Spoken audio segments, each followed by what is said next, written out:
नमस्कार, NB news देख रहे हैं यहाँ पर। मैं हूं आपके साथ मुस्कान। स्वागत है आप सभी का राजधानी लाइव में। तूफान बिपरजॉय का असर राष्ट्रीय राजधानी दिल्ली में देखने को मिल रहा है। सोमवार को सुबह दिल्ली एनसीआर के कई इलाकों में झमाझम बारिश देखने को मिली। दिल्ली एनसीआर में बारिश के बाद तापमान में गिरावट देखने को मिली है। बारिश के बाद लोगों को गर्मी से बड़ी राहत मिली। मौसम विभाग की माने तो आने वाले 3 से 4 दिनों तक कमोबेश मौसम का हाल ऐसा ही बना रहेगा। आपको बता दें कि मौसम विभाग ने दिल्ली एनसीआर में हल्की बारिश का अनुमान जताया था। मौसम विभाग के अनुसार अधिकतम तापमान 38 डिग्री तो न्यूनतम तापमान 27 डिग्री पर आ सकता है। कुछ दिन में देश भर में मौसम के रुख में भी बदलाव आने वाला है। खास बात यह है कि दिल्ली एनसीआर में शनिवार को भी झमाझम बारिश हुई थी। उत्तर प्रदेश के दक्षिणी हिस्से में अगले 2 से 3 दिन में बारिश हो सकती है।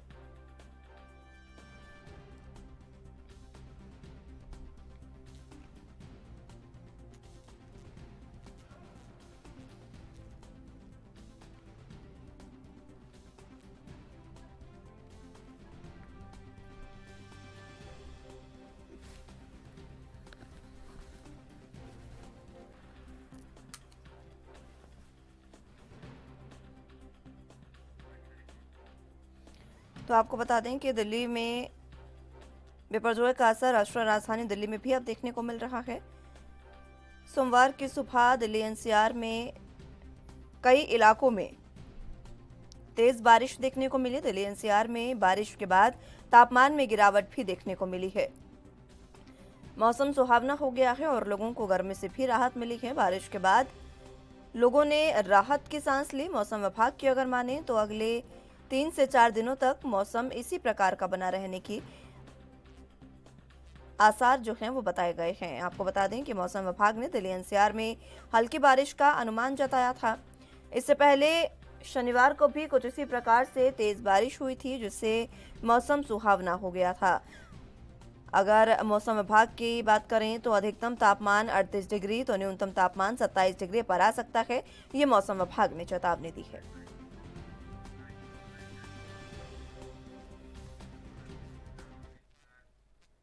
इस खबर पर ज्यादा जानकारी के लिए दिल्ली से संवाददाता राजीव तिवारी हमारे साथ मौजूद हैं। राजीव, जिस तरीके से दिल्ली में बारिश लगातार हो रही है और आने वाले समय में भी मौसम इसी प्रकार का बने रहने के आसार बताए गए हैं मौसम विभाग द्वारा, आज के मौसम का क्या कुछ हाल है? जो है वो दस्तक दे चुका है, मगर यहाँ पर बहुत से इस तरीके से मौसम विभाग की तरफ से कहीं ना कहीं ये कहा गया है कि आने वाले 2-3 दिनों के अंदर बारिश जो है वो देखने को मिल सकती है। मगर यहाँ पर जिस तरीके से बरसात बढ़ रही थी दिल्ली के अंदर, तो दिल्ली एनसीआर के लोगों को कहीं ना कहीं उमस भरी गर्मी से कहीं ना कहीं सामना करना पड़ रहा था, जिसकी वजह से कहीं ना कहीं परेशानियां होती नजर आ रही थी। मगर अब जिस तरीके से मौसम बदल रहा है और उसके बाद अब मौसम विभाग की तरफ से अगले 3-4 दिनों के लिए इसी तरीके का मौसम बना रहेगा। रुक रुक के बारिश देखने को मिल रही है।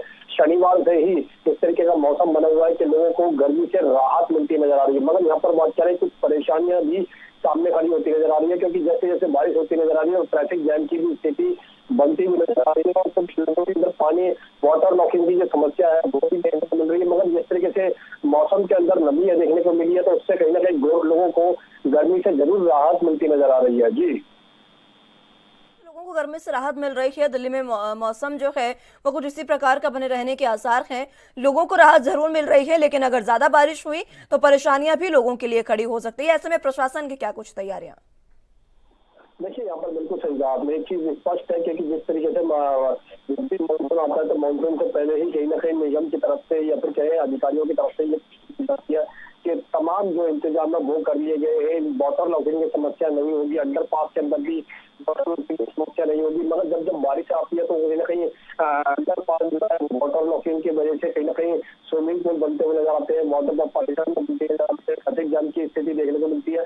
और यही चीज शनिवार से जिस तरीके से दिल्ली के अंदर रुक रुक बारिश हो रही है, उससे लोगों को ट्रैफिक जाम की समस्याओं का सामना करना पड़ रहा है, जिसकी वजह से दिक्कतें भी आती नजर आ रही है। मगर जो अधिकारियों की तरफ से दावे किए गए थे कि तमाम इंतजाम कर लिए गए, उन दावों की सच्चाई जो है वो हकीकत में ढूंढती हुई नजर आ रही है। मगर यहाँ पर बात करें मानसून की तो कहीं ना कहीं जैसे ही दिल्ली के अंदर मानसून में दस्तक दी है तो कहीं ना कहीं लगता है कि लोगों को गर्मी से राहत जरूर मिलती नजर आ रही है। मगर जिस तरीके से मौसम विभाग की बात करें तो मौसम विभाग की तरफ से भी स्पष्ट कर दिया गया है 3-4 दिनों के लिए मौसम जो है इसी तरीके बना रहेगा। हल्की हल्की रुक रुक के बारिश देखने को मिल सकती है, मगर जिसकी वजह से कहीं ना कहीं वाटर लॉकिंग की समस्याएं और ट्रैफिक जाम की समस्या जो है वो लगातार जनता को सामना करना पड़ रहा है। मगर यही स्थिति बनी रही, अगर भारी बारिश होती है तो कहीं ना कहीं स्थिति जो है वो दिल्ली के अंदर और ज्यादा बिगड़ सकती है, और इसी को लेकर तमाम जो इंतजाम है वो कहीं ना कहीं बेकार या फिर कहे गलत साबित होते हुए नजर आएंगे। मगर कहीं ना कहीं अधिकारियों को अभी से ही तैयारी करनी होगी।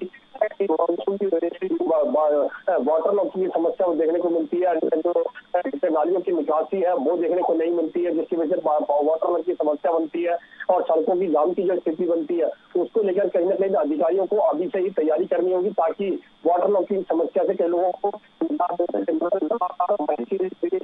बताए गए हैं। और कहीं ना कहीं ये कहा गया है कि इंटरव्यू के लिए कहीं ना कहीं भारी बारिश हो सकती है, तो उससे साफ जाहिर है कहीं ना कहीं स्थिति जो है वो कहीं ना कहीं बिगड़ भी सकती है, मगर अधिकारियों को कहीं ना कहीं इससे जायजा जरूर लेना होगा। जी, जिस तरीके के हालात गुजरात और राजस्थान में बने हुए हैं, क्योंकि साइक्लोन बिपरजॉय का असर देखने को मिला है और वही असर कहा जा रहा है कि कुछ असर दिल्ली में भी देखने को मिल सकता है। अगर उसी प्रकार से तेज बारिश तेज हवाएं चली तो कई प्रकार की समस्याएं लोगों को हो सकती है, चाहे बिजली गुल होने की बात हो या फिर सड़कों पर लबालब पानी की बात हो। ऐसे में इस बार जो सबसे बड़ी समस्या है, सबसे बड़ी चेतावनी है, वो आम आदमी पार्टी के लिए है। कारण ये है कि हर बार तो ये ठीकरा फोड़ दिया जाता था कि नगर निगम में बीजेपी की सरकार है, लेकिन इस बार पूरी तरीके से दिल्ली सरकार भी आम आदमी पार्टी के अधीन है और नगर निगम में भी आम आदमी पार्टी है। तो सबसे बड़ी चेतावनी, सबसे बड़ी चुनौती उनके लिए है।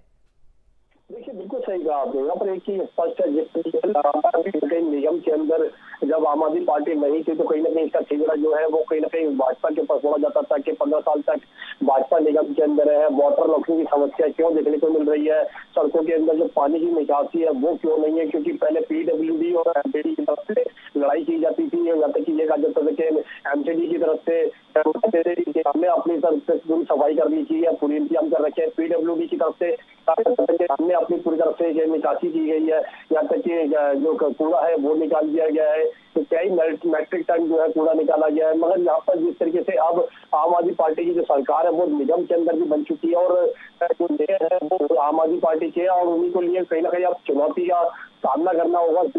मॉनसून बना हुआ है और लगातार मौसम विभाग की तरफ से चेतावनी दी जा रही है कि दिल्ली के अंदर आने वाले दिनों में भारी बारिश हो सकती है। तो अगर बारिश होती है तो कहीं ना कहीं स्थिति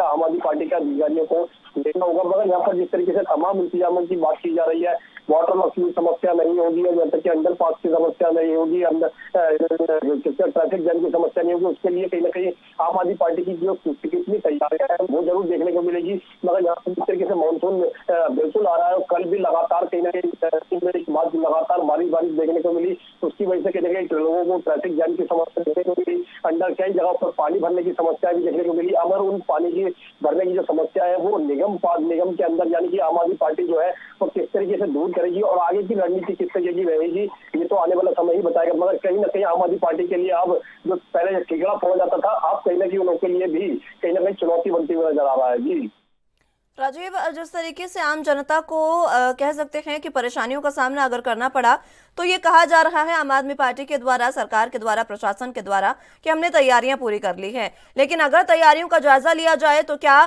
मशीन्स कहीं पर लगाई गई है जिससे वाटर लॉगिंग की समस्या ना पनपे? इस तरीके की स्थिति क्या दिल्ली में देखने को मिल रही है? देखिए, बिल्कुल सही कहा जाए। जिस तरीके से और राज्यों के अंदर लगातार राजस्थान की बात करें और राज्यों की बात करें, वहाँ पर भारी बारिश देखने को मिल रही है, जिसकी वजह से स्थिति बिगड़ती नजर आ रही है। बिजली गुल की समस्या देखने को मिल रही है, ट्रैफिक जाम की समस्या देखने को मिल रही है।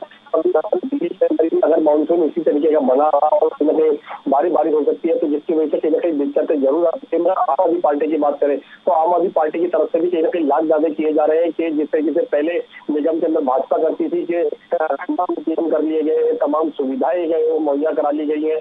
मगर अभी की बात करें तो आम आदमी पार्टी निगम के अंदर आ चुकी है और लगातार कहीं ना कहीं दूसरी बार भी मेयर जो है उनके बन चुके हैं, शैली ओबराय बन चुकी है। मगर अभी भी जो तमाम जायजे की बात करें तो शैली ओबराय की तरफ से जितने जायजे लिए गए वो कितने कारगर होंगे साबित, ये तो आने वाला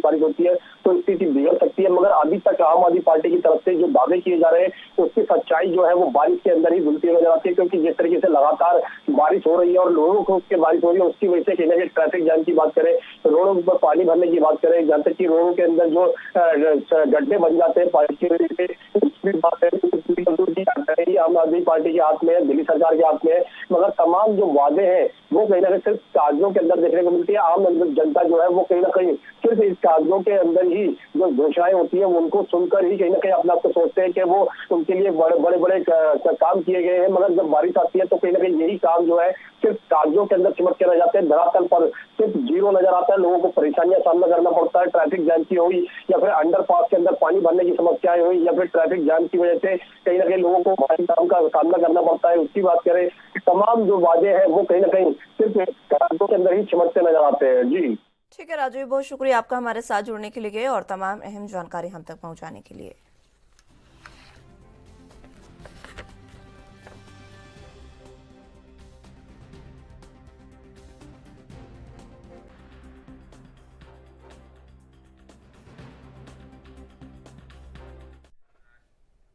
उत्तर प्रदेश अब तेजी से उत्तम प्रदेश बन रहा है। मुख्यमंत्री योगी आदित्यनाथ के हाथों मंगलवार को बाढ़ बचाओ, पेयजल समेत 2604 करोड़ रुपए की 727 विकास परियोजनाओं की सौगात प्रदेश को मिलेगी।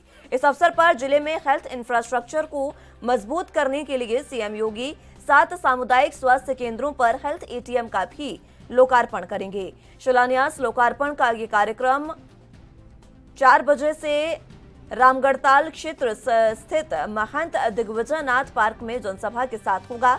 4 जून को भटहट सीएचसी पर आयोजित समारोह के सीएम योगी ने भटहट समेत सहजनवा, पाली, हरनही और बांसगांव सीएचसी पर पीडियाट्रिक इंटेंसिव केयर यूनिट का लोकार्पण किया था।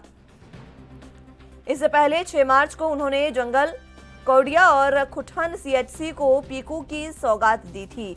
इन सभी पीकू की स्थापना हिंदुस्तान उर्वरक और रसायन लिमिटेड के कॉरपोरेट एनवायरमेंट रिस्पॉन्सिबिलिटी फंड से कराई गई है।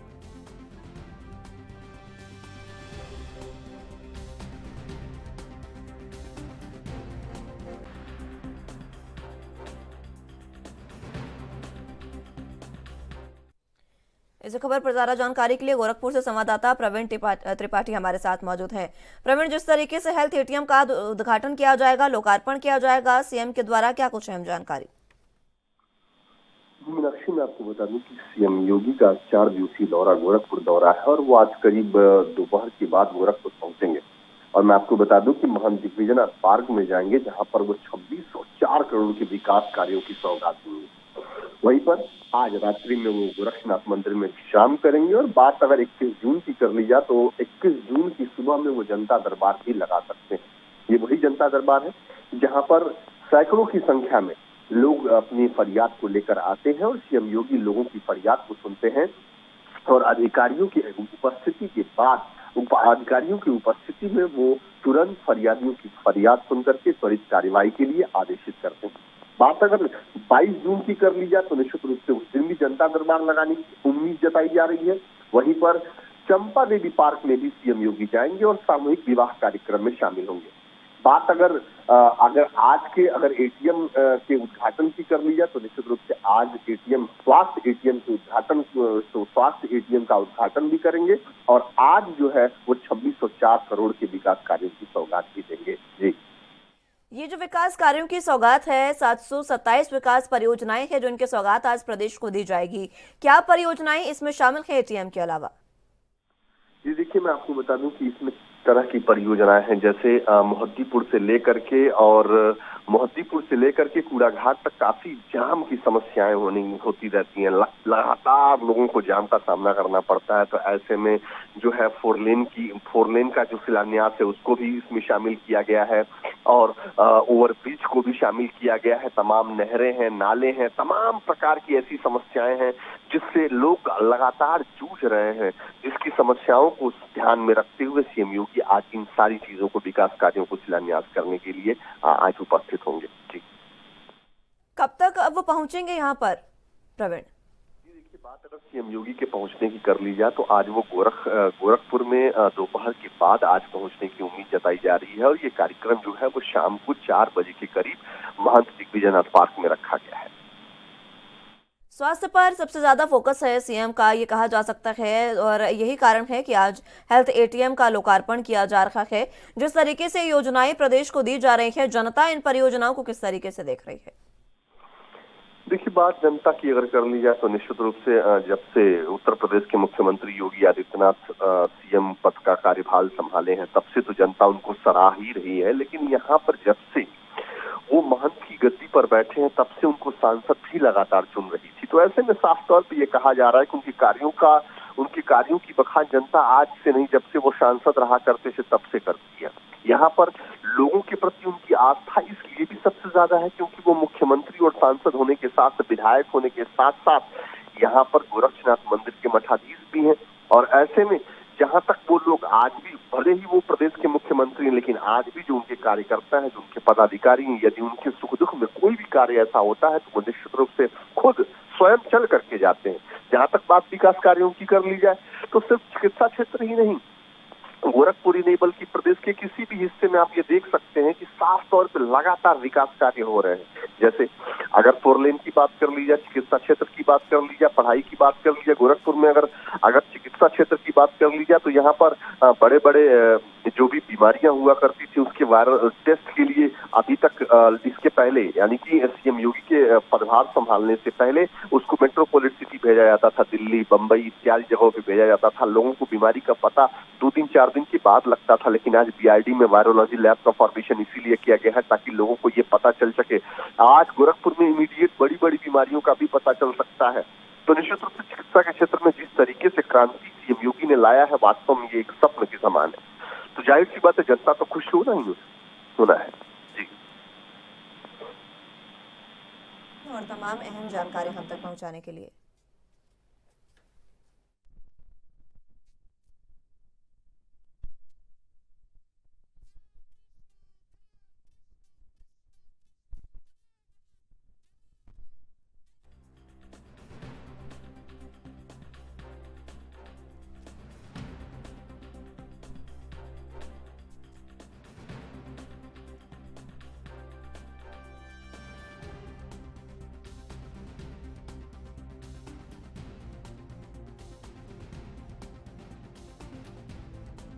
तो ये तस्वीरें आप देख सकते हैं उत्तर प्रदेश के सीएम योगी आदित्यनाथ, जो दिनचर्या की शुरुआत करते हैं गाय को भोजन करवाने से, गायों को चारा खिलाने से, और वही वो करते नजर आ रहे हैं। ये सीधी तस्वीरें आप देख सकते हैं। गोरखपुर के दौरे पर आज रहने वाले हैं उत्तर प्रदेश के मुखिया योगी आदित्यनाथ, और कई अहम परियोजनाओं की सौगात आज वो प्रदेश को देंगे, चाहे हेल्थ एटीएम की बात हो या फिर इंफ्रास्ट्रक्चर को मजबूत करने के लिए अलग अलग सड़कों के अलग अलग मार्गों की बात हो। ये परियोजनाएं आज गोरखपुर में जनता को सौंपी जाएगी। कई परियोजनाओं का लोकार्पण किया जाएगा, कई का शिलान्यास भी आज ही किया जाएगा। ऐसे में 727 विकास परियोजनाएं हैं जिनका आज लोकार्पण शिलान्यास किया जाएगा, जिनकी सौगात जनता को आज मिलेगी। उन परियोजनाओं पर उनकी सौगात देने से पहले गौ सेवा केंद्र गौशाला जो है उसमें पहुंचे हैं मुख्यमंत्री योगी आदित्यनाथ, और यहां पर गौ सेवा करते नजर आ रहे हैं और गौ माता को भोजन कराते भी नजर आ रहे हैं।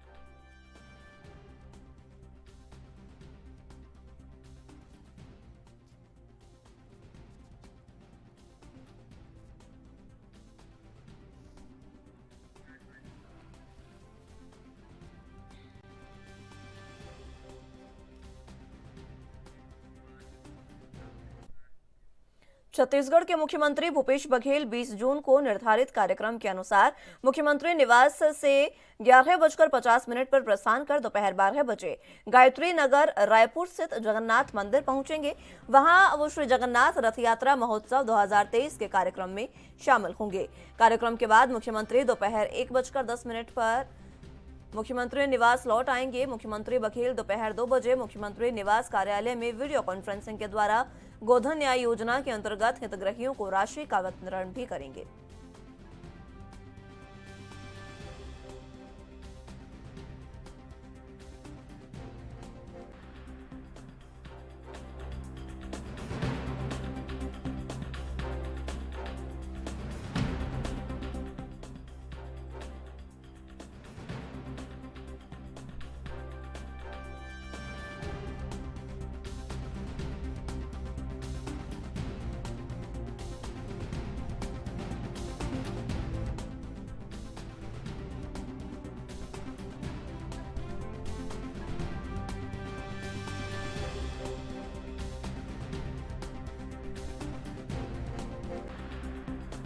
इस खबर पर ज्यादा जानकारी के लिए रायपुर से संवाददाता टिकेश वर्मा हमारे साथ मौजूद हैं। टिकेश, जिस तरीके से आज मुख्यमंत्री भूपेश बघेल के कार्यक्रम निर्धारित हैं, जिसमें जगन्नाथ मंदिर वो पहुंचेंगे 12 बजे के करीब, और इसी के साथ वो जगन्नाथ रथ यात्रा महोत्सव में भी शामिल होंगे, क्या कुछ अहम जानकारी? जी देखिए, मुख्यमंत्री भूपेश बघेल आज कई कार्यक्रमों में शिरकत करेंगे, जिसमें से जगन्नाथ रथ यात्रा में शामिल होने के साथ साथ गौधन योजना की जो राशि है उसका अंतरण करते नजर आएंगे। तो निश्चित तौर पर जिस तरीके से मुख्यमंत्री भूपेश बघेल का आज कार्यक्रम है वो सुबह 12 बजे जगन्नाथ रथ यात्रा महोत्सव में शामिल होंगे और भगवान जगन्नाथ के जो महिमा है उसको भली भांति से मुख्यमंत्री भूपेश बघेल ने कल बताया अपने संदेश के माध्यम से।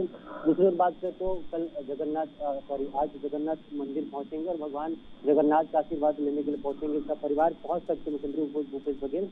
इसके बाद मुख्यमंत्री भूपेश बघेल हेलीपैड से वो धनेली जाएंगे, जहां पर कई कार्यक्रम में वो शामिल होंगे।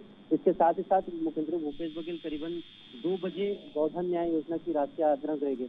अगर गौधन न्याय योजना की बात किया जाए तो अब तक प्रदेश में मुख्यमंत्री भूपेश बघेल के मंशा के जो काम हुए राज्य में पशुधन के संरक्षण और संवर्धन के लिए, उसमें स्थापित जो गौठान है वो तेजी से ग्रामीण उद्योग और पार्क के रूप में विकसित हो रहे हैं। अगर बात किया जाए वहां पर किस तरीके से काम हो रहा है तो गौठानों में गोबर से जो प्राकृतिक तेल बनाने की जो अब तक प्रदेश में 46 यूनिट तैयार किए गए हैं जो शुरू हो चुके हैं। इसके साथ ही साथ करीबन 2,16,919 लीटर गोबर के प्राकृतिक पेंट उत्पादित किए जा चुके हैं, जबकि 1,17,498 लीटर प्राकृतिक पेंट के विक्रय से 3 करोड़ 53 लाख की आय हुआ है। तो इसी तौर पर अभी भी जो प्राकृतिक पेंट उत्पादन की जो इकाइयां है वो 17 निर्माणाधीन है। अगर उसी तरीके से बात करें गौठानों में अब तक जिस तरीके से 2 लाख लीटर गौमूत्र की क्रय किया जा चुके हैं, तो इसी तौर पर एक के बाद एक नए काम वो छत्तीसगढ़ सरकार के द्वारा गौधन संरक्षण को लेकर किया जा रहा है। तो इसी कार्यक्रम में आज मुख्यमंत्री भूपेश बघेल गौधन न्याय योजना की जो राशि है उसके अंतरण करेंगे और किसान काफी योजना से खुश नजर आ रहे हैं। किसान इस योजना से वाकई खुश हैं और जिस तरीके से राशि का अंतरण लगातार किया जा रहा है उससे किसानों को फायदा भी बहुत हुआ है। टिकेश जी, निश्चित तौर पर किसानों की बात की जाए तो लगातार सरकार एक के बाद एक किसानों के हित में फैसले ले रहे हैं, चाहे वो बोनस की बात हो चाहे और समर्थन मूल्य की बात हो, तमाम तरीके की जो सरकार काम कर रही है उससे किसानों को फायदा है। इस कार्यक्रम में जो गौधन न्याय योजना के लिए जो हितग्राही है वो लगातार इसमें लाभान्वित हो रहे हैं। करीबन इस बार 12 करोड़ 72 लाख रुपए का जो राशि है वो भूपेश सरकार अंतरण करने जा रहे हैं और लगातार गौधन न्याय योजना के हितग्राहियों को करीबन अब तक 475.95 करोड़ रुपए का भुगतान अब तक किया जा चुका है। और लगातार इससे जो किसान है गोबर खरीदने के साथ साथ जो हितग्राही है वो स्वावलंबी होते नजर आ रहे हैं और बढ़ती गौठानों में भागीदारी उसकी लगातार बढ़ रही है। एक के बाद एक, चाहे पशुपालक की बात हो, चाहे वो गौठान से जुड़ी महिलाओं की बात हो, महिला समूहों की बात हो, तमाम तरह की समितियां हैं जो इस योजना से लाभान्वित हो रही है।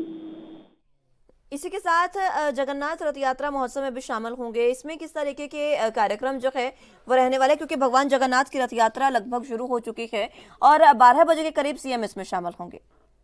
इस अवसर पर प्रतिवर्ष की भांति मुख्यमंत्री भूपेश बघेल इस वर्ष भी राजधानी रायपुर के उनकी बिहार में जो जगन्नाथ मंदिर है वहां पर पहुंचेंगे और भगवान जगन्नाथ के दर्शन लाभ पाएंगे। विधि विधान के साथ वहां पर पूजा पाठ भी मुख्यमंत्री भूपेश बघेल करेंगे प्रतिवर्ष की भांति। तो इस वर्ष भी मुख्यमंत्री भूपेश बघेल वहां जा रहे हैं और बड़ी संख्या में उनके आने की तैयारियों को लेकर के हमने कल जायजा भी लिया था।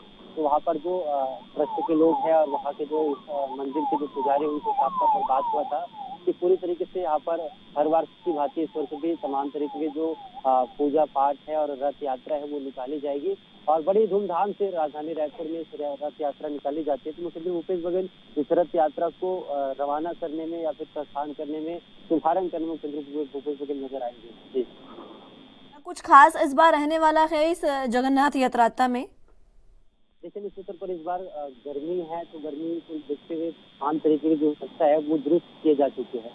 हर वर्ष की भांति इस वर्ष भी इसी प्रकार से जगन्नाथ यात्रा रथ यात्रा निकाली जाएगी, क्योंकि विगत सालों में जो कोरोना की मार थी उसके कारण से बहुत सारे ऐसे कार्यक्रम थे जो नहीं हो पाए थे, रद्द करना पड़े थे। लेकिन इस बार जो जगन्नाथ रथ यात्रा उसमें कई कार्यक्रमों में भी बढ़ोतरी की गई। तो निश्चित तौर पर कई ऐसे कार्यक्रम हमको देखने मिलेगा राजधानी रायपुर में, जहाँ पर लोग जगन्नाथ रथ यात्रा को बेहद यादगार बनाने के लिए और इस तरीके से प्रतिवर्ष की भांति यहाँ पर कार्यक्रम होता है।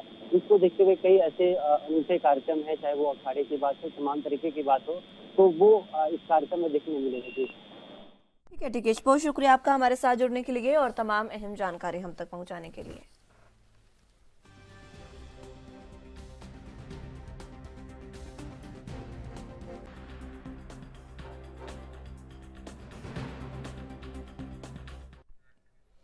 पंजाब विधानसभा में आज के सत्र की शुरुआत प्रश्नकाल से होगी। विधानसभा स्पीकर की ओर से आवश्यक घोषणाओं के बाद 3 ध्यानाकर्षण प्रस्ताव पेश किए जाएंगे। वहीं आज राज्यपाल के अभिभाषण पर धन्यवाद प्रस्ताव पर बहस होगी। बजट सत्र का दूसरा दिन काफी हंगामेदार होने के आसार हैं। विपक्षी पार्टियां सरकार को घेरने के लिए कई मुद्दों को उठा सकती हैं। पिछले सत्र की बात करें तो कानून व्यवस्था को लेकर विपक्षी पार्टियां सरकार को जोरदार तरीके से घेरती भी नजर आई थी।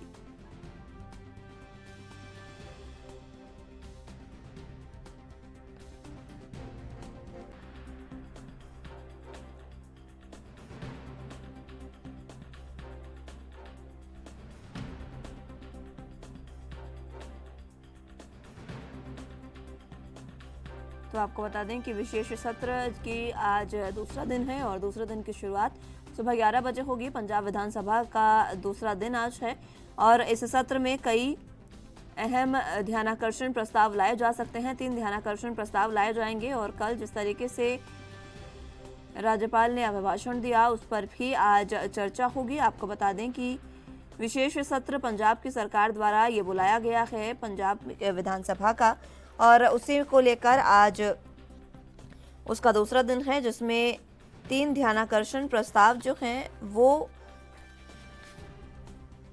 पेश हो सकते हैं। इसी के साथ विपक्षी पार्टियां सरकार को घेरने के लिए कई मुद्दे भी उठा सकती हैं। अमूमन कहा जाए तो बजट का माफ कीजिएगा इस सत्र का दूसरा दिन काफी हंगामेदार होने के आसार हैं। पिछले सत्र की अगर बात करें तो कानून व्यवस्था को लेकर विपक्षी पार्टियां सरकार को जोरदार तरीके से घेरती भी नजर आई थी।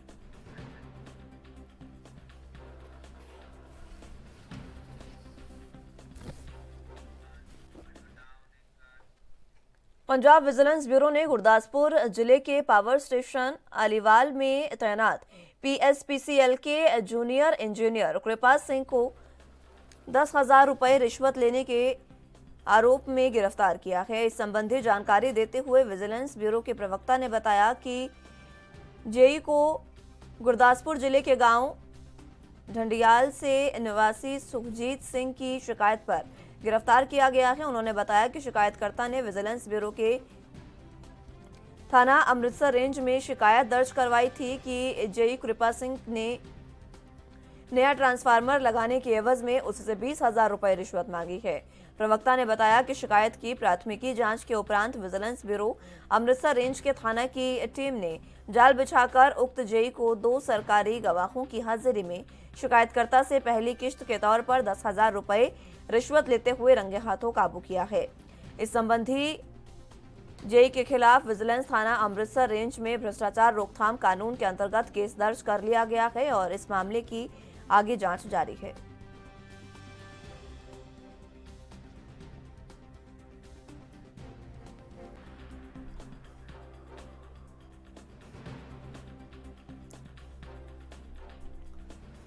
तो आपको बता दें कि पंजाब विजिलेंस ब्यूरो ने गुरदासपुर जिले के पावर स्टेशन अलीवाल में तैनात PSPCL के जूनियर इंजीनियर कृपा सिंह को 10,000 रुपए रिश्वत लेते रंगे हाथों गिरफ्तार किया है।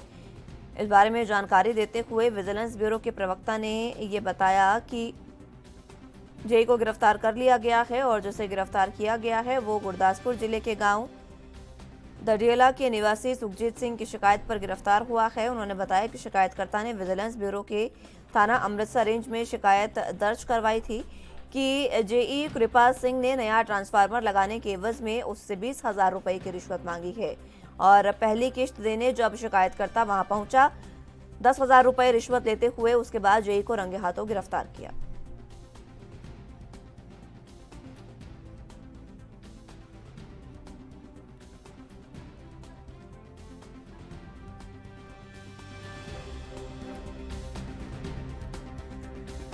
आपको बता दें कि प्रवक्ता ने ये बताया है कि शिकायत की प्राथमिकी जांच के बाद विजिलेंस ब्यूरो अमृतसर रेंज के थाना की टीम ने जाल बिछाकर जेई को 2 सरकारी गवाहों की हाजिरी में शिकायतकर्ता से पहली किश्त के तौर पर 10,000 रुपए रिश्वत लेते रंगे हाथों काबू किया।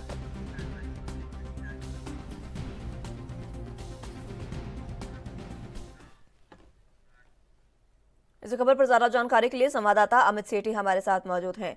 अमित, जिस तरीके से विजिलेंस की लगातार कार्रवाई देखने को मिल रही है और भ्रष्टाचार पर विजिलेंस का प्रहार एक के बाद एक देखने को मिल रहा है, क्या कुछ अहम जानकारी? बताना चाहेंगे कि कल का एक ताजा मामला सामने आया है कि एक ट्रांसफार्मर को जो है बदलने के लिए जो है एक जो है रिश्वत की जो है बात की गई थी। कुल 20,000 रुपए की राशि मांगी गई थी, जिसकी पहली राशि जो है कल जो है 10,000 रुपया जो है जई को जो है दी गई। तो उस समय जो है 2 सरकारी गवाह जो थे, जो साथ में उनके थे मौजूद थे, उनकी जो है विटनेस ली गई और जो है विजिलेंस विभाग ने जो है रंगे हाथों जो है गिरफ्तार कर लिया। और अमृतसर रेंज की जो विजिलेंस है उनके द्वारा जो है गिरफ्तार किया गया। बिजली विभाग में जो है एक मीटर माफ कीजिएगा अपना जो है ट्रांसफार्मर को जो था चेंज करना था, जिसको लेकर जो है ये पैसे की पूरी बात की गई थी। अमित, जिस तरीके से गिरफ्तार इसे किया गया है, किस तरीके से जाल बिछाकर विजिलेंस ने गिरफ्तार किया, विस्तार से बताएं। जी बिल्कुल, 20,000 रुपए की जो थी बात की गई थी। एक ट्रांसफार्मर था जिसको जो है वहां से शिफ्ट करना था, जिसको लेकर जो है 20,000 रुपए जो है मांगे गए थे जेई की तरफ से। और वहां पर जो पहली जो राशि थी 10,000 रुपए की, वो कल जब देने के लिए पहुंचे तो विजिलेंस अमृतसर हल्के ने जो है पूरा जाल बिछाया हुआ था। तो रंगे हाथों जब 10,000 रुपए की रिश्वत देने लगे तो वहां पर जो है उन्हें गिरफ्तार कर लिया गया। बहुत शुक्रिया आपका हमारे साथ जुड़ने के लिए और तमाम अहम जानकारी हम तक पहुंचाने के लिए।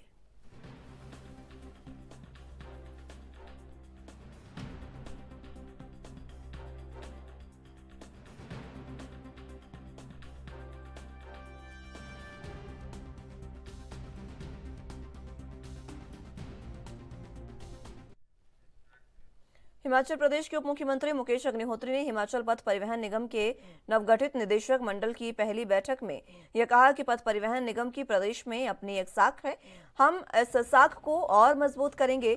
उन्होंने कहा कि निगम की कार्यप्रणाली को व्यवस्थित किया जाएगा और आय के साधन बढ़ाने को लेकर ध्यान केंद्रित किया जाएगा। उन्होंने इस संबंध में संबंधित अधिकारियों को उचित दिशा निर्देश भी जारी किए।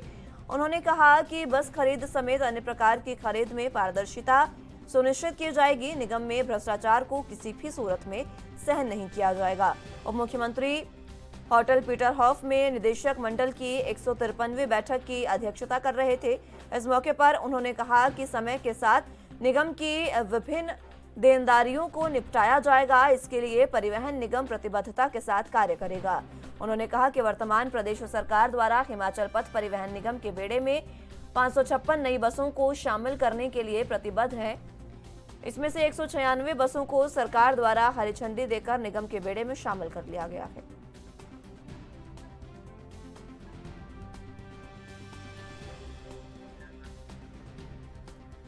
इस खबर पर हिमाचल प्रदेश से ब्यूरो चीफ टीना ठाकुर हमारे साथ मौजूद हैं। टीना जी, जिस तरीके से हिमाचल पथ परिवहन निगम की नवगठित निदेशक मंडल की पहली बैठक हुई, इस बैठक में मुकेश अग्निहोत्री शामिल रहे, क्या कुछ उन्होंने कहा, क्या कुछ इस बैठक में खास रहा, विस्तार से बताएं। जी देखिए, जो नवगठित निदेशक मंडल उसकी पहली ये बैठक थी और उप मुख्यमंत्री मुकेश अग्निहोत्री इस बैठक में शामिल है। उन्होंने इस बैठक की अध्यक्षता की क्योंकि एचआरटीसी विभाग भी उनके पास है और उन्होंने कहा कि जो एचआरटीसी है उसकी एक साख है हिमाचल में और इस साख को जो है और मजबूत करेंगे। और उन्होंने निगम की जो कार्य प्रणाली उसको व्यवस्थित करने पर ध्यान देने के लिए कहा और आय के साधन बढ़ाने को लेकर ध्यान केंद्रित करने पर अधिकारियों को निर्देश दिए हैं।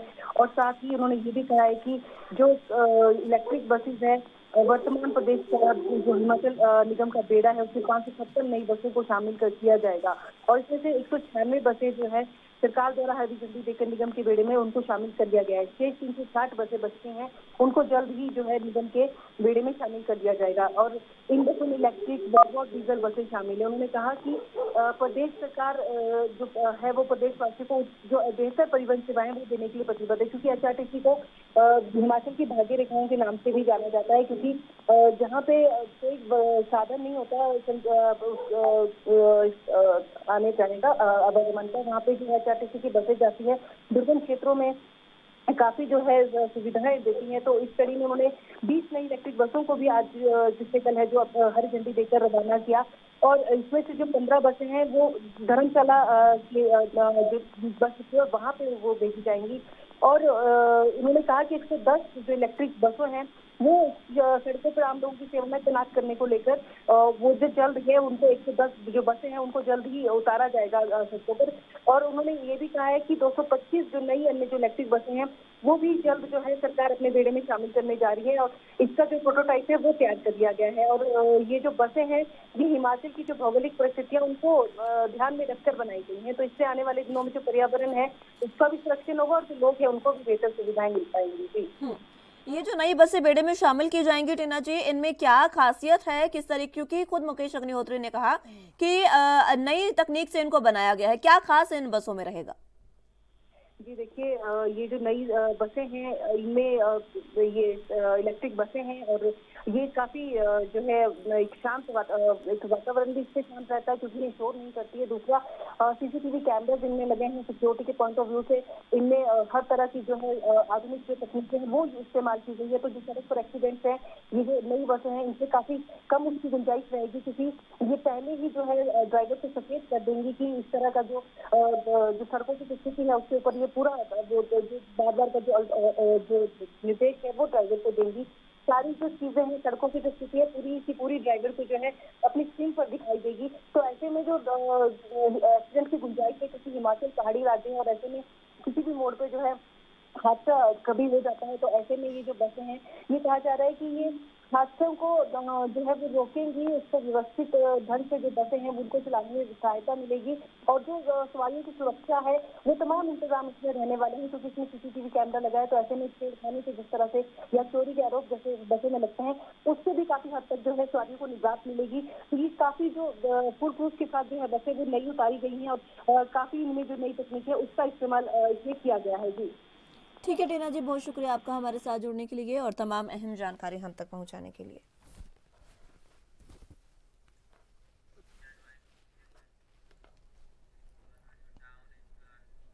महाराष्ट्र में पहली बार शिंदे और उद्धव गुट शिवसेना की अलग अलग वर्षगांठ मना रहे हैं। महाराष्ट्र में शिवसेना और शिवसेना यूबीटी के गोरेगांव के नेस्को ग्राउंड में हुए कार्यक्रम में शिवसेना प्रमुख और महाराष्ट्र के सीएम एकनाथ शिंदे ने कहा कि जो पिछले साल 20 जून के दिन हुआ उसके लिए शेर का जिगरा चाहिए। उद्धव ठाकरे पर निशाना साधते हुए उन्होंने कहा कि आप सिर्फ नाम के मुख्यमंत्री थे, सरकार राष्ट्रवादी कांग्रेस पार्टी और कांग्रेस चला रही थी। पूर्व सीएम उद्धव ठाकरे ने कहा कि मणिपुर में लीबिया जैसी स्थिति है और पीएम मोदी अमेरिका के दौरे पर जा रहे हैं। उन्होंने कहा कि अगर देश में हिंदू खतरे में है तो मोदी सरकार को राज करने का कोई अधिकार नहीं है। पूर्व सीएम ने कहा कि झूठ बोलने वालों को वैक्सीन देनी पड़ेगी।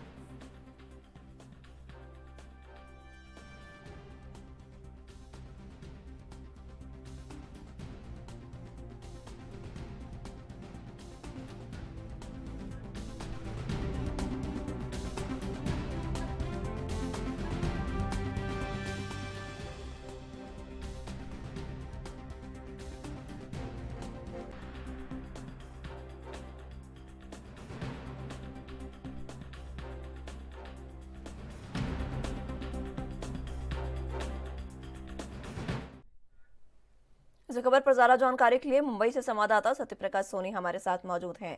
सत्यप्रकाश, जिस तरीके से शिवसेना एकनाथ शिंदे और शिवसेना उद्धव ठाकरे गुट दोनों की अलग अलग वर्षगांठ मनाई गई है, क्या कुछ अहम जानकारी?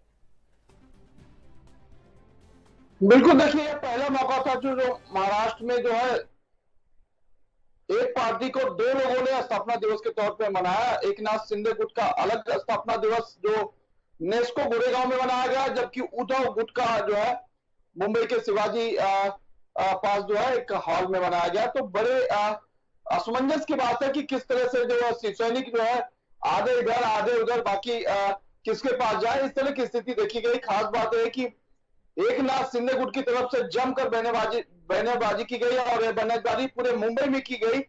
खास बात यह है कि उद्धव ठाकरे के जो उनका बंगला है उसके आसपास जो है एकनाथ शिंदे की गुट की तरफ से जो बैनर लगाया गया था। खास कर जो है तमाम जो बैनर थे उसमें एकनाथ शिंदे, उद्धव, बाला साहब ठाकरे और फिर जो है अनिल दिघे की तस्वीरें लगाई गई थी, जिसमें बताया गया कि वाघ चलेला गोरेगांव, मतलब वाघ जो है गोरेगांव जा रहा है। इस तरह की जो है पिक्चर दर्शाई गई थी, जिसमें शिव सैनिक उद्धव गुट के जो शिव सैनिक है वो बेहद नाराजगी व्यक्त किए और उस पर शिकायत भी की है कि इस तरह से बैनरबाजी, पोस्टरबाजी और जानबूझ कर जो है उद्धव ठाकरे के बंगले के इर्द गिर्द जो सबसे ज्यादा बैनर लगाया गया उस पर विरोध जताया।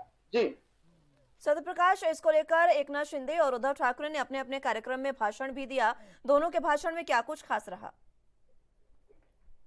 देखिए, उद्धव ठाकरे ने कहा कि जो लोग जो है गद्दारी करते हैं, झूठ बोलते हैं, उन्हें वैक्सीन देने की जरूरत है। जिन लोगों ने गद्दारी किया है और बाला साहब ठाकरे के नाम पर अपने आप को पार्टी बताते हैं, वह गद्दार ही है और आने वाले समय में जनता उनका चुनाव करेगी किस तरह से वो जो है गद्दारी कर रहे हैं। दूसरी तरफ एकनाथ शिंदे ने भी जमकर उद्धव ठाकरे को घेरा और कई बार देखा गया कि एकनाथ शिंदे जो है अपनी नम आंखों से भाषण देते हुए दिखाई दिया। खास बात यह है कि जब भी वो बाला साहब ठाकरे का नाम ले रहे थे तब भी वो कह रहे थे कि बाला साहब ठाकरे ने किस तरह से जो है पार्टी की नींव रखी और किस तरह से पार्टी के बारे में जानकारी दी। इसके अलावा बाला साहब ठाकरे की एक वीडियो क्लिप चलाई गई जिसमें बाला साहब ठाकरे कहते हुए सुनाई दे रहा है कि वह मरते दम तक कभी भी कांग्रेस का साथ नहीं देंगे। तो कहीं न कहीं पूरा मामला जो है दोनों पार्टियों को एक दूसरे पर निशाना साधने का किया गया और शक्ति प्रदर्शन के तौर पर एकनाथ शिंदे की जो है शिवसेना लगातार शक्ति प्रदर्शन की, सैकड़ों कार्यकर्ताओं को जो है बसेस और अन्य सुविधाओं से जो है गोरेगांव के नेस्को हॉल में लाया गया, जहां पर देखा गया कि किस तरह से जो है उद्धव ठाकरे की शिवसेना को जो है नीचा गिराने और उनके प्रति असंवेदनशीलता दिखाने के लिए की कोशिश की गई। जी बहुत शुक्रिया आपका हमारे साथ जुड़ने के लिए और तमाम अहम जानकारी हम तक पहुंचाने के लिए।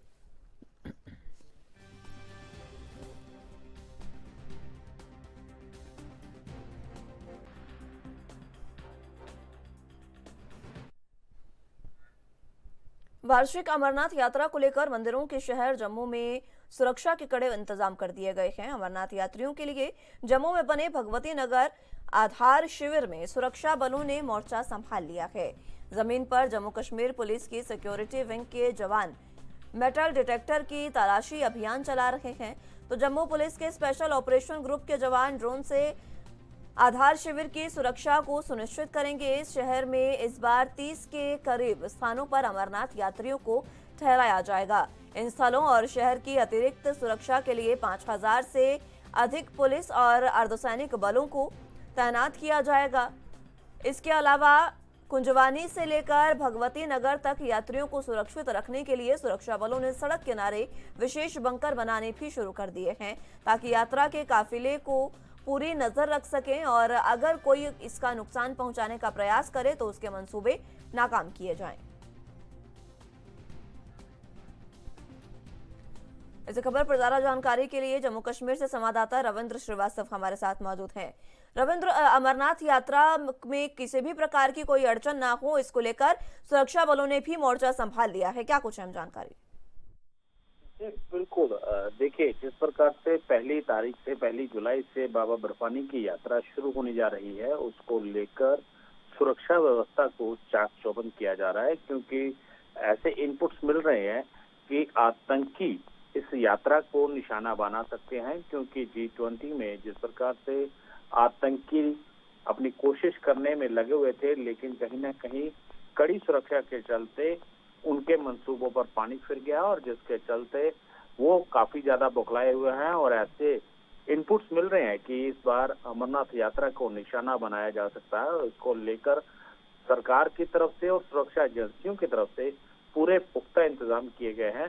लखनपुर से लेके बालटाल और पहलगाम तक पूरी सुरक्षा व्यवस्था रहेगी। हालांकि सीसीटीवी कैमरे लगाए गए हैं और साथ ही में कहा जाए तो जिस प्रकार से आधार शिविर तक श्रद्धालु पहुंचते हैं, वहां तक जो है सुरक्षा व्यवस्था पुख्ता कर ली गई है। आधार शिविर को सीआरपीएफ ने अपने अधीन कर लिया है और वहां की सुरक्षा व्यवस्था के साथ साथ कहा जाए तो कुंजवानी से लेकर जो आधार शिविर भगवती नगर का है, वहां तक सुरक्षा व्यवस्था को और ज्यादा चाक चौबंद किया जा रहा है। कई स्थानों पर इस रूट में बंकर बनाए जा रहे हैं ताकि सुरक्षा और सुदृढ़ की जा सके। अगर कोई आतंकी अपने मंसूबों में कामयाब होने की कोशिश करेगा तो इन्हीं बंकर के जरिए उन आतंकियों को न्यूट्रलाइज किया जा सकेगा। वहीं इस बार जो है अमरनाथ यात्रियों को करीब 30 स्थानों पर ठहराने की व्यवस्था जो है वो की गई है। 5000 से अधिक अर्धसैनिक बलों को तैनात किया गया है। तो वहीं जम्मू कश्मीर पुलिस का स्पेशल ऑपरेशन ग्रुप लगातार यात्रा के दौरान और आसपास इलाकों में पूरी नजर बनाए हुए है और ड्रोन के जरिए भी इस बार जो है सुरक्षा व्यवस्था को सुनिश्चित किया जाएगा। जी, जिस तरीके से पूरी तैयारियां कर रहा है प्रशासन अमरनाथ यात्रा को सफल बनाने के लिए, ऐसे में आतंकवादियों के भी मंसूबे कुछ अलग है। आतंकवादी लगातार ताक लगाए बैठे हैं कि कब यात्रा शुरू हो और कब उनके जो मंसूबे हैं उनमें वो कामयाब हो सके। लेकिन जिस तरीके से तैयारियां की जा रही है, इस बार आतंकियों को मुंहतोड़ जवाब देने की तैयारी में है सुरक्षा बल। बिल्कुल, देखिए चाहे वो अंतर्राष्ट्रीय सीमा हो या फिर LOC का इलाका हो, वहां पर सेना और वहीं अंतर्राष्ट्रीय सीमा पर BSF पूरी तरह से मुस्तैद है और यही वजह है कि लगातार आतंकी मारे भी जा रहे हैं और पकड़े भी जा रहे हैं। जैसा मैंने पहले कहा कि इस बार की अमरनाथ यात्रा जो है आतंकियों के निशाने पर है। पाकिस्तान में जितने भी टेरर कैंप हैं वहां पर आतंकियों को तैयारियां आतंकियों ने की हुई हैं और इस बार जो POK में बैठे आतंकियों के आका हैं ISI है, वो लगातार आतंकियों को इस तरह धकेलने के लिए भरसक प्रयास कर रही है। ऐसे इनपुट्स मिल रहे हैं लगातार कि अमरनाथ यात्रा के दौरान आतंकी किसी बड़ी वारदात को अंजाम दे सकते हैं और ऐसी कोशिशें पहले भी की गई हैं, लेकिन कहीं ना कहीं कड़ी सुरक्षा के चलते आतंकियों के ऐसे मंसूबे जो हैं वो कामयाब नहीं हो पाते हैं। हालांकि धारा 370 टूटने के बाद आतंकियों के ऊपर पूर्णतः लगाम लगाई गई है। उनके ओवरग्राउंड वर्कर हों या फिर उनके सपोर्टर हों या फिर कहा जाए जो लॉजिस्टिक सपोर्ट मुहैया करवाते थे, फंडिंग मुहैया करवाते थे, उनके ऊपर लगाम लगाई गई है, उनके ऊपर शिकंजा कसा गया है। और यही वजह है कि इस बार की अमरनाथ यात्रा में सुरक्षा व्यवस्था जो है उसको भी चाक चौबंद किया जा रहा है। क्योंकि G20 के अंदर जिस प्रकार से इनपुट मिले थे कि G20 के अंदर आतंकी अपनी मौजूदगी दर्ज करवा सकते हैं, हमला कर सकते हैं, उसको लेकर कड़ी सुरक्षा व्यवस्था की गई और अब उसमें आतंकी जिस प्रकार से कामयाब नहीं हो पाए, अब ये कोशिश की जा रही है कि किसी भी तरीके से अमरनाथ यात्रा को टारगेट किया जाए। लेकिन इस बार भी सुरक्षा व्यवस्था जो है उसको चाक चौबंद किया गया है। अतिरिक्त सुरक्षा बल जो है वो तैनात किए गए हैं। 5000 से अधिक पुलिस और अर्धसैनिक बलों को तैनात किया गया है और खास तौर पर जैसा जम्मू कश्मीर पुलिस के स्पेशल ऑपरेशन ग्रुप है और CRPF का कमांडो दस्ता जो है वो लगातार इन गतिविधियों पर नजर रखने के लिए हमेशा से ही तत्पर रहता है और हर बार की तरह इस बार भी अमरनाथ यात्रा जुड़ने के लिए और तमाम अहम जानकारी हम तक पहुंचाने के लिए।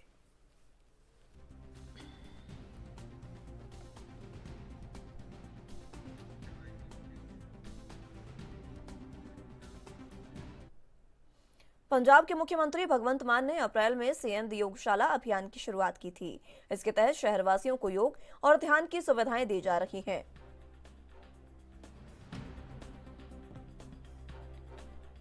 अब CM मान मंगलवार यानी 20 जून को दूसरे फेज की शुरुआत कर चुके हैं। इस दौरान कार्यक्रम में CM के साथ कई मंत्री भी मौजूद रहे। कार्यक्रम में 15,000 से ज्यादा लोगों ने शिरकत की। पहले फेज में लुधियाना, पटियाला, फगवाड़ा और अमृतसर में अभियान चलाया गया था। अब फेज 2 में योग अभियान मोहाली, जालंधर, बठिंडा, होशियारपुर और संगरूर में चलाया जा रहा है। अब तक इस अभियान से जुड़कर हजारों लोग इसका फायदा ले चुके हैं।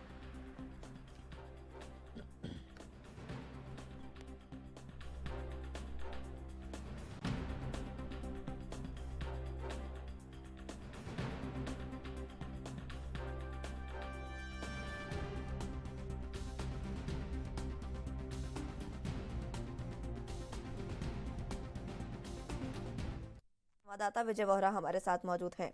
वजह जिस तरीके से आज जालंधर में योगशाला की शुरुआत की गई, योगशाला जालंधर में आयोजित की गई, क्या कुछ अहम जानकारी, किस तरीके की योगशाला रही? बिल्कुल मुस्कान, बात करें तो सीएम की योगशाला की शुरुआत जो पहले हो चुकी थी, एक दूसरे गेड़ की शुरुआत है जो बड़े स्तर पर इसको जालंधर में मनाया जा रहा है। इसमें तमाम कैबिनेट मंत्री और विधायक जो है इस योगशाला में मौजूद थे। साथ ही साथ बता दें कि जालंधर के नवनियुक्त जो सांसद हैं आम आदमी पार्टी के, वो भी उस योगशाला में मौजूद थे। इस योगशाला का मुख्य मकसद ये था कि पंजाब की जनता का सेहतमंद बनाना, निरोल बनाना, तो इसी को लेकर सीएम की योगशाला की शुरुआत जो है की गई। तो इसी को देखते हुए आज तकरीबन 12,000 लोग जो है इस योगशाला में शामिल हुए और इन्होंने योग करने के बाद आगे की जिंदगी को बढ़िया तंदुरुस्त बनाने के लिए इसका संकल्प लिया। मुस्कान, जिस तरीके से तमाम नेता, मंत्री और विधायक यहाँ पर मौजूद रहे, उनको योग का प्रशिक्षण दिया गया। ये योग शिविर जो है, इससे जुड़कर कई लोग अपने स्वास्थ्य को निरोग भी बना रहे हैं। योगशाला जो शुरुआत पंजाब से हुई है, हालांकि योग तो पहले भी चलता रहा है, योग को हमेशा ब्रह्मास्त्र माना जाता है सेहत के लिए, पर इसी को देखते हुए पंजाब ने जो नया कार्यक्रम ये शुरू किया है सीएम की योगशाला, तो इसका पहला पड़ाव जो पहले पटियाला में शुरू हुआ था, तो आज जो है दूसरे पड़ाव में तो इसको बड़े स्तर पर जो मनाया जा रहा है। पहले मोहाली में, होशियारपुर में, तो जो सबसे बड़ा स्तर बता दें कि जालंधर में जो पीएपी ग्राउंड में मनाया गया, इसमें तमाम सुविधा थी और तमाम लोग जो अपने अपने मैट लेकर पहुंचे थे, तो इसमें योग किया गया। तकरीबन 7 बजे के करीब, ये पौने 7 बजे के करीब शुरुआत हुई इसकी योगशाला की, जो रस्मी तौर पर की गई, जिसमें मुख्यमंत्री पंजाब भगवंत सिंह मान, सांसद सुशील कुमार रिंकू, कैबिनेट मंत्री ब्रह्मशंकर चिंपा, डॉक्टर बलबीर सिंह सेहत मंत्री, इसके अलावा कई और भी कैबिनेट मंत्री मौजूद थे, विधायक मौजूद थे, अधिकारी मौजूद थे। इस योगशाला का मुख्य मकसद यही था कि पंजाब को निरोग बनाना, पंजाब को तंदुरुस्त बनाना और पंजाब को अच्छे मार्ग पर लेके जाने की जो संकल्प आम आदमी पार्टी का था, उसको पूरा करते दिख रहे हैं उप मुख्यमंत्री भगवंत मान। मुस्कान, जिस तरीके से योगशाला कार्यक्रम की शुरुआत की गई, ऐसे समय पर की गई है जब कल ही योग दिवस भी है और आज इस योगशाला की शुरुआत की गई है, ऐसे में लोगों को योग दिवस पर योग करने में भी काफी सुविधा होगी।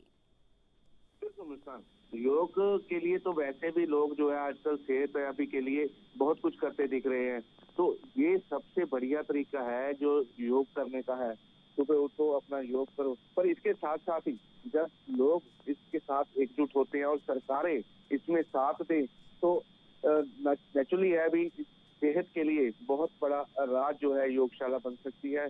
तो हमारे भी चैनल के माध्यम से हम भी अपील करना चाहेंगे पंजाब देश की जनता को कि योग शिविर का आनंद ले, योग शिविर में शामिल हो और पंजाब और अपनी सेहत के लिए वचनबद्ध रहें। मुस्कान, विजय, कितने लोग जो हैं वो इसमें शामिल हुए, क्योंकि लगभग हजारों की संख्या में लोगों के शामिल होने की उम्मीद जताई जा रही थी? मुस्कान, बात करें तो तकरीबन 15,000 लोगों के पहुंचने की संभावना थी, पर जो सरकारी आंकड़े की बात करें तो तकरीबन 12 से 13,000 लोग जो है यहाँ पर पहुंचे थे, जिन्होंने योग शिविर में हिस्सा लिया। मुस्कान, बहुत शुक्रिया आपका हमारे साथ जुड़ने के लिए और तमाम अहम जानकारी हम तक पहुंचाने के लिए। तो आपको बता दें कि कल योग दिवस है और योग दिवस के अवसर पर आज ही पंजाब में सीएम दी योगशाला का दूसरा फेज जो है वो शुरू किया गया, जिसका आयोजन जालंधर में किया गया। आज जालंधर में इस तड़के सुबह की खुद सीएम, सांसद, विधायक, मंत्री, तमाम लोग जो है वो जालंधर पहुंचे और योग दिवस में, योग कार्यक्रम में उन्होंने हिस्सा लिया। योग का प्रशिक्षण वहां पर लोगों को दिया गया, किस प्रकार से योग करना चाहिए, किस प्रकार के आसन करने हैं, वो तमाम प्रशिक्षण जो है वो लोगों को दिया गया सीएम दी योगशाला का फेज 2 कार्यक्रम में। आपको बता दें कि फेज 2 का कई जिलों से आगाज हुआ है और मुख्यमंत्री भगवंत मान जालंधर में मौजूद रहे और यहां पर लोगों के साथ उन्होंने योग किया। उनके साथ सांसद सुशील कुमार रिंकू भी मौजूद रहे और इसी के साथ तमाम मंत्री और विधायक भी उनके साथ मौजूद रहे जिन्होंने उनके साथ योग किया, और लोग भी यहाँ पर मौजूद रहे जो अपना मैट लेकर हजारों की संख्या में पहुंचे थे। सरकारी आंकड़े के अनुसार जिस तरीके से विजय ने बताया 12 से 13 हजार के करीब जो लोग हैं वो यहाँ योगशाला में पहुंचे थे और उन्होंने सीएम के साथ मिलकर योग किया।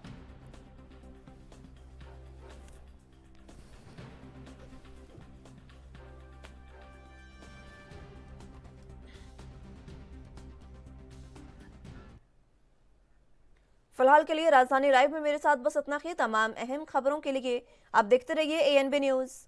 नमस्कार।